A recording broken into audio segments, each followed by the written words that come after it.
everyone. Kevin and I are so excited to welcome you to the first day of our 2022 Global Ethics Summit and our first ever day dedicated to the BELA community. But what we've seen over the course of the last several years of building this community is that it is exactly that. It really is about this idea that good businesses run well in the long term are going to outperform. You know, if you're like me and you've been in this particular space for the better part of 2 decades, turning the corner to 3 now, you have really seen a remarkable evolution in the way in which the profession has grown, in the way in which we have seen the remit of the compliance and ethics team expand over the course of that time period.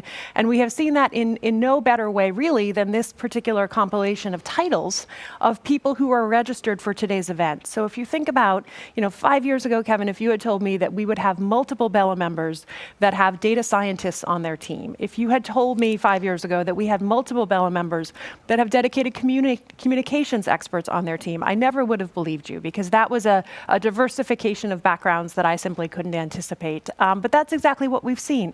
We've seen remarkable growth in BELA, and we've seen remarkable growth amongst the dedicated people who are working on the kinds of issues that you are tackling today. So if we think back to the founding of BELA, the reason we all gathered in community in the first place, and now we think about the moment we find ourselves in now. You think about how quickly your companies have to respond to the issues of the day. You think about how quickly your companies have to grapple with challenging social issues. You all are providing the framework to make sure that those decisions are being made in conjunction with the organization's values, with its mission, and with its purpose. That's what investors are looking for. That's what regulators are looking for. That's what stakeholders are looking for. And you all are doing that incredibly difficult and challenging work, and we are so excited to support you through. During the past 2 years, the concept of community has been reimagined and reinvented, and the need and desire for connection with the community have come into greater focus, both in our personal and professional lives.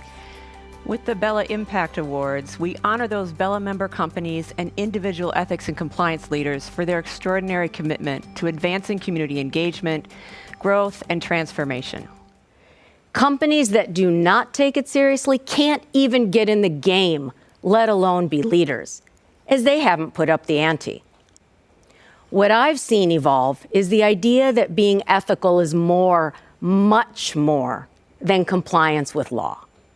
It's about establishing an expectation of integrity in all business dealings and being fair in how you treat employees, vendors, and customers.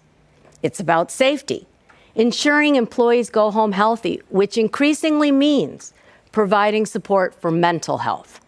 It's about sustainability, protecting our environment, combating climate change, fostering diversity, equity, and inclusion, and giving back to our communities. Our jobs are not getting easier. They are getting tougher.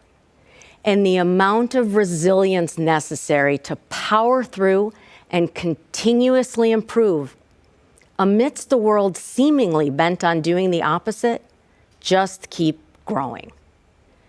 We need to keep doing what we do best: anticipate, deliberate, communicate, motivate, educate, mitigate, investigate, and probably most of all, collaborate. Stories. I thank Ethisphere for pushing us forward and providing this and many other platforms for us to come together. I thank the ethics and compliance community, the BELA community, for always being there to exchange ideas and offer solutions my team and I might not have come up with on our own. They understand and acknowledge that the size of the compliance and ethics teams, while they are certainly bigger than they were when we all started in this space, they're never going to keep up with the growth of these organizations, right? And the way that you are going to be able to figure out where to put your resources is by using the data to direct you. And it's not about the data, it's about the decision.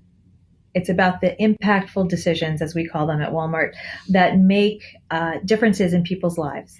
I like to joke that trying to govern AI is like governing the ungovernable, right? It's invisible, it's opaque, but all the more reason we need to dive deep into how to apply principles of governance to these new technologies as they impact our daily lives. What framework should we be using to ensure ethical usage? more as we are using AI, machine learning, a number of emerging technologies.